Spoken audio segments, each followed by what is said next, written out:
Hi friends, welcome back to my YouTube channel. ನೋಡಿ friends, ಇವತ್ತಿನ ವಿಡಿಯೋದಲ್ಲಿ ನಟ, ನಿರ್ದೇಶಕ, ನಿರ್ಮಾಪಕ ದ್ವಾರಕೀಸ್ ಅವರು ನಿರ್ಮಾಣದ ಚಲನಚಿತ್ರಗಳ ಬಗ್ಗೆ ತಿಳಿಯೋಣ. ಅದಕ್ಕೂ ಮುಂಚೆ ಯಾರ್ಯಾರೆಲ್ಲ ನಮ್ಮ ಚಾನಲ್ನ ಸಬ್ಸ್ಕ್ರೈಬ್ ಮಾಡ್ಕೊಳ್ಳದೆ ವಿಡಿಯೋ ನೋಡ್ತಾ ಇದ್ದೀರಾ ಅವರೆಲ್ಲರೂ ಕೂಡ ದಯವಿಟ್ಟು ಈ ಕೂಡಲೇ ಸಬ್ಸ್ಕ್ರೈಬ್ ಮಾಡ್ಕೊಳ್ಳಿ. ಹಾಗೆ ಪಕ್ಕದಲ್ಲಿ ಬರೋ ಬೆಲ್ಲೈಕನ್ ಕೂಡ ಪ್ರೆಸ್ ಮಾಡಿ. ವಿಡಿಯೋಗೆ ಒಂದು ಲೈಕ್ ಮಾಡೋದಂತೂ ಮರಿಬೇಡಿ. ಅವರ ಮೊದಲನೆಯ ಚಿತ್ರ ಮಮತೆಯ ಬಂಧನ. ಈ ಚಿತ್ರವು 1966ರಲ್ಲಿ ತೆರೆಕಂಡು ಹಿಟ್ ಆಗಿತ್ತು. ಅವರ ಎರಡನೆಯ ಚಿತ್ರ ಮೇಯರ್ ಮುತ್ತಣ್ಣ. ಈ ಚಿತ್ರವು 1969ರಲ್ಲಿ ತೆರೆಕಂಡು ಬ್ಲಾಕ್ ಬಸ್ಟರ್ ಹಿಟ್ ಆಗಿತ್ತು. ಅವರ ಮೂರನೆಯ ಚಿತ್ರ ಕುಳ್ಳ ಏಜೆಂಟ್ 000. ಈ ಚಿತ್ರವು 1972ರಲ್ಲಿ ತೆರೆಕಂಡು ಹಿಟ್ ಆಗಿತ್ತು. ಅವರ ನಾಲ್ಕನೆಯ ಚಿತ್ರ ಕೌಬಾಯ್ ಕುಳ್ಳ. ಈ ಚಿತ್ರವು 1973ರಲ್ಲಿ ತೆರೆಕಂಡು ಹಿಟ್ ಆಗಿತ್ತು. ಅವರ ಐದನೆಯ ಚಿತ್ರ ಭಾಗ್ಯವಂತರು. ಈ ಚಿತ್ರವು 1977ರಲ್ಲಿ ತೆರೆಕಂಡು ಬ್ಲಾಕ್ ಬಸ್ಟರ್ ಹಿಟ್ ಆಗಿತ್ತು. ಅವರ ಆರನೆಯ ಚಿತ್ರ ಕಿಟ್ಟು ಪುಟ್ಟು. ಈ ಚಿತ್ರವು 1977ರಲ್ಲಿ ತೆರೆಕಂಡು ಸೂಪರ್ ಹಿಟ್ ಆಗಿತ್ತು. ಅವರ ಏಳನೆಯ ಚಿತ್ರ ಸಿಂಗಾಪುರ್ನಲ್ಲಿ ರಾಜಾ ಕುಳ್ಳ. ಈ ಚಿತ್ರವು 1978ರಲ್ಲಿ ತೆರೆಕಂಡು ಬ್ಲಾಕ್ ಬಸ್ಟರ್ ಹಿಟ್ ಆಗಿತ್ತು. ಅವರ ಎಂಟನೆಯ ಚಿತ್ರ ಪ್ರೀತಿ ಮಾಡು ತಮಾಷೆ ನೋಡು. ಈ ಚಿತ್ರವು 1979ರಲ್ಲಿ ತೆರೆಕಂಡು ಹಿಟ್ ಆಗಿತ್ತು. ಅವರ ಒಂಬತ್ತನೆಯ ಚಿತ್ರ ಕುಳ್ಳ ಕುಳ್ಳಿ. ಈ ಚಿತ್ರವು 1980ರಲ್ಲಿ ತೆರೆಕಂಡು ಹಿಟ್ ಆಗಿತ್ತು. ಅವರ ಹತ್ತನೆಯ ಚಿತ್ರ ಮಂಕುತಿಮ್ಮ. ಈ ಚಿತ್ರವು 1980ರಲ್ಲಿ ತೆರೆಕಂಡು ಹಿಟ್ ಆಗಿತ್ತು. ಅವರ 11ನೆಯ ಚಿತ್ರ ಗುರು ಶಿಷ್ಯರು. ಈ ಚಿತ್ರವು 1981ರಲ್ಲಿ ತೆರೆಕಂಡು ಬ್ಲಾಕ್ ಬಸ್ಟರ್ ಹಿಟ್ ಆಗಿತ್ತು. ಅವರ 12ನೆಯ ಚಿತ್ರ ಮನೆ ಮನೆ ಕತೆ. ಈ ಚಿತ್ರವು 1981ರಲ್ಲಿ ತೆರೆಕಂಡು ಸೂಪರ್ ಹಿಟ್ ಆಗಿತ್ತು. ಅವರ 13ನೆಯ ಚಿತ್ರ ಪೆದ್ದ ಗೆದ್ದ. ಈ ಚಿತ್ರವು 1982ರಲ್ಲಿ ತೆರೆಕಂಡು ಹಿಟ್ ಆಗಿತ್ತು. ಅವರ 14ನೆಯ ಚಿತ್ರ ಅದೃಷ್ಟವಂತ. ಈ ಚಿತ್ರವು 1982ರಲ್ಲಿ ತೆರೆಕಂಡು ಸೂಪರ್ ಹಿಟ್ ಆಗಿತ್ತು. ಅವರ 15ನೆಯ ಚಿತ್ರ ನ್ಯಾಯ ಎಲ್ಲಿದೆ. ಈ ಚಿತ್ರವು 1982ರಲ್ಲಿ ತೆರೆಕಂಡು ಹಿಟ್ ಆಗಿತ್ತು. ಅವರ 16ನೆಯ ಚಿತ್ರ ಗೆದ್ದ ಮಗ. ಈ ಚಿತ್ರವು 1983ರಲ್ಲಿ ತೆರೆಕಂಡು ಹಿಟ್ ಆಗಿತ್ತು. ಅವರ 17ನೆಯ ಚಿತ್ರ ಆನಂದ ಭೈರವಿ. ಈ ಚಿತ್ರವು 1983ರಲ್ಲಿ ತೆರೆಕಂಡು ಹಿಟ್ ಆಗಿತ್ತು. ಅವರ 18ನೆಯ ಚಿತ್ರ ಅದಿತ ವಾರಿಸು ತಮಿಳು ಮೂವಿ. ಈ ಚಿತ್ರವು 1983ರಲ್ಲಿ ತೆರೆಕಂಡು ಹಿಟ್ ಆಗಿತ್ತು.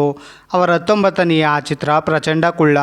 ಈ ಚಿತ್ರವು 1984ರಲ್ಲಿ ತೆರೆಕಂಡು ಹಿಟ್ ಆಗಿತ್ತು. ಅವರ 20ನೆಯ ಚಿತ್ರ ಪೊಲೀಸ್ ಪಾಪಣ್ಣ. ಈ ಚಿತ್ರವು 1984ರಲ್ಲಿ ತೆರೆಕಂಡು ಹಿಟ್ ಆಗಿತ್ತು.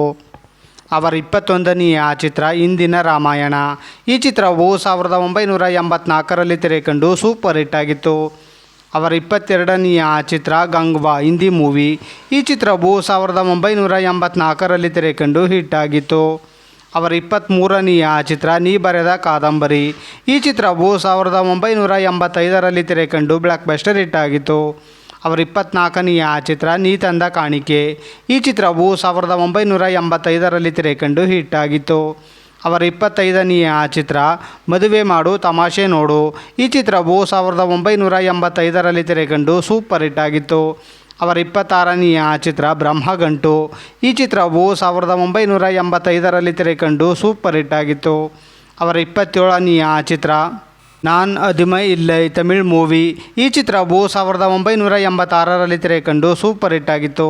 ಅವರ 28ನೆಯ ಚಿತ್ರ ಆಫ್ರಿಕಾದಲ್ಲಿ ಶೀಲಾ. ಈ ಚಿತ್ರವು 1986ರಲ್ಲಿ ತೆರೆಕಂಡು ಹಿಟ್ ಆಗಿತ್ತು. ಅವರ 29ನೆಯ ಚಿತ್ರ ಕಿರ್ಜುಕ್ಕು ಆಫ್ರಿಕ್ ವಿಲ್ ಶೀಲಾ ತಮಿಳು ಮೂವಿ. ಈ ಚಿತ್ರವು 1987ರಲ್ಲಿ ತೆರೆಕಂಡು ಹಿಟ್ ಆಗಿತ್ತು. ಅವರ 30ನೆಯ ಚಿತ್ರ ಶೀಲಾ ಹಿಂದಿ ಮೂವಿ. ಈ ಚಿತ್ರವು 1987ರಲ್ಲಿ ತೆರೆಕಂಡು ಹಿಟ್ ಆಗಿತ್ತು. ಅವರ 31ನೆಯ ಚಿತ್ರ ಡ್ಯಾನ್ಸ್ ರಾಜಾ ಡ್ಯಾನ್ಸ್. ಈ ಚಿತ್ರವು 1987ರಲ್ಲಿ ತೆರೆಕಂಡು ಬ್ಲಾಕ್ ಬಸ್ಟರ್ ಹಿಟ್ ಆಗಿತ್ತು. ಅವರ 32ನೆಯ ಚಿತ್ರ ಒಂದೇ ಗೂಡಿನ ಹಕ್ಕಿಗಳು. ಈ ಚಿತ್ರವು 1987ರಲ್ಲಿ ತೆರೆಕಂಡು ಹಿಟ್ ಆಗಿತ್ತು. ಅವರ 33ನೆಯ ಚಿತ್ರ ರಾವಣ ರಾಜ್ಯ. ಈ ಚಿತ್ರವು 1987ರಲ್ಲಿ ತೆರೆಕಂಡು ಹಿಟ್ ಆಗಿತ್ತು. ಅವರ 34ನೆಯ ಚಿತ್ರ ಗಂಡ ಮನೆ ಮಕ್ಕಳು. ಈ ಚಿತ್ರವು 1988ರಲ್ಲಿ ತೆರೆಕಂಡು ಸೂಪರ್ ಹಿಟ್ ಆಗಿತ್ತು. ಅವರ 35ನೆಯ ಚಿತ್ರ ಜೈ ಕರ್ನಾಟಕ. ಈ ಚಿತ್ರವು 1989ರಲ್ಲಿ ತೆರೆಕಂಡು ಫ್ಲಾಪ್ ಆಗಿತ್ತು. ಅವರ 36ನೆಯ ಚಿತ್ರ ಕೃಷ್ಣ ನೀ ಕುಣಿದಾಗ. ಈ ಚಿತ್ರವು 1989ರಲ್ಲಿ ತೆರೆಕಂಡು ಫ್ಲಾಪ್ ಆಗಿತ್ತು. ಅವರ 37ನೆಯ ಚಿತ್ರ ಶ್ರುತಿ. ಈ ಚಿತ್ರವು 1990ರಲ್ಲಿ ತೆರೆಕಂಡು ಸೂಪರ್ ಹಿಟ್ ಆಗಿತ್ತು. ಅವರ 38ನೆಯ ಚಿತ್ರ ಗೌರಿ ಕಲ್ಯಾಣ. ಈ ಚಿತ್ರವು 1991ರಲ್ಲಿ ತೆರೆಕಂಡು ಫ್ಲಾಪ್ ಆಗಿತ್ತು. ಅವರ 39ನೆಯ ಚಿತ್ರ ಹೊಸ ಕಳ್ಳ ಹಳೆ ಕುಳ್ಳ. ಈ ಚಿತ್ರವು 1992ರಲ್ಲಿ ತೆರೆಕಂಡು ಫ್ಲಾಪ್ ಆಗಿತ್ತು. ಅವರ 40ನೆಯ ಚಿತ್ರ ಕಿಡ್ನಾಪ್. ಈ ಚಿತ್ರವು 1995ರಲ್ಲಿ ತೆರೆಕಂಡು ಫ್ಲಾಪ್ ಆಗಿತ್ತು. ಅವರ 41ನೆಯ ಚಿತ್ರ ಹೃದಯ ಕಳ್ಳರು. ಈ ಚಿತ್ರವು 1996ರಲ್ಲಿ ತೆರೆಕಂಡು ಫ್ಲಾಪ್ ಆಗಿತ್ತು. ಅವರ 42ನೆಯ ಚಿತ್ರ ಮಜ್ನು. ಈ ಚಿತ್ರವು 2001ರಲ್ಲಿ ತೆರೆಕಂಡು ಫ್ಲಾಪ್ ಆಗಿತ್ತು. ಅವರ 43ನೆಯ ಚಿತ್ರ ಆಪ್ತಮಿತ್ರ. ಈ ಚಿತ್ರವು 2004ರಲ್ಲಿ ತೆರೆಕಂಡು ಬ್ಲಾಕ್ ಬಸ್ಟರ್ ಹಿಟ್ ಆಗಿತ್ತು. ಅವರ 44ನೆಯ ಚಿತ್ರ ವಿಷ್ಣುವರ್ಧನ. ಈ ಚಿತ್ರವು 2011ರಲ್ಲಿ ತೆರೆಕಂಡು ಸೂಪರ್ ಹಿಟ್ ಆಗಿತ್ತು. ಅವರ 45ನೆಯ ಚಿತ್ರ ಚಾರುಲತಾ. ಈ ಚಿತ್ರವು 2012ರಲ್ಲಿ ತೆರೆಕಂಡು ಆವರೇಜ್ ಆಗಿತ್ತು. ಅವರ 46ನೆಯ ಚಿತ್ರ ಆಟಗಾರ. ಈ ಚಿತ್ರವು 2015ರಲ್ಲಿ ತೆರೆಕಂಡು ಹಿಟ್ ಆಗಿತ್ತು. ಅವರ 47ನೆಯ ಚಿತ್ರ ಚೌಕ.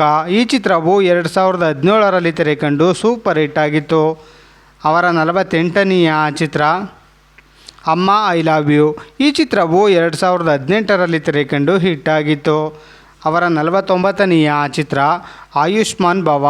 ಈ ಚಿತ್ರವು 2019ರಲ್ಲಿ ತೆರೆಕಂಡು ಫ್ಲಾಪ್ ಆಗಿತ್ತು. ನೋಡಿದ್ರಲ್ಲ ಫ್ರೆಂಡ್ಸ್, ನಟ ನಿರ್ಮಾಪಕ ನಿರ್ದೇಶಕ ದ್ವಾರಕೀಸ್ ಅವರು ನಿರ್ಮಾಣದ ಚಲನಚಿತ್ರಗಳ ಬಗ್ಗೆ ತಿಳ್ಕೊಂಡ್ರಲ್ಲ. ಈ ವಿಡಿಯೋ ಇಷ್ಟ ಆದಲ್ಲಿ ಲೈಕ್ ಮಾಡಿ, ಶೇರ್ ಮಾಡಿ, ಕಮೆಂಟ್ ಮಾಡಿ. ಹಾಗೆ ಯಾರ್ಯಾರೆಲ್ಲ ನಮ್ಮ ಚಾನಲ್ನ ಇನ್ನೂ ಸಬ್ಸ್ಕ್ರೈಬ್ ಮಾಡ್ಕೊಳ್ದೆ ವಿಡಿಯೋ ನೋಡ್ತಾ ಇದ್ದೀರಾ ಅವರೆಲ್ಲರೂ ಕೂಡ ದಯವಿಟ್ಟು ಈ ಕೂಡಲೇ ಸಬ್ಸ್ಕ್ರೈಬ್ ಮಾಡ್ಕೊಳ್ಳಿ. ಹಾಗೆ ಪಕ್ಕದಲ್ಲಿ ಬರೋ ಬೆಲ್ಲೈಕನ್ ಕೂಡ ಪ್ರೆಸ್ ಮಾಡಿ. ವಿಡಿಯೋ ಇಷ್ಟ ಆದಲ್ಲಿ ಒಂದು ಲೈಕ್ ಮಾಡೋದಂತೂ ಮರಿಬೇಡಿ. ವಿಡಿಯೋ ನೋಡಿದ್ದಕ್ಕೆ ಧನ್ಯವಾದಗಳು.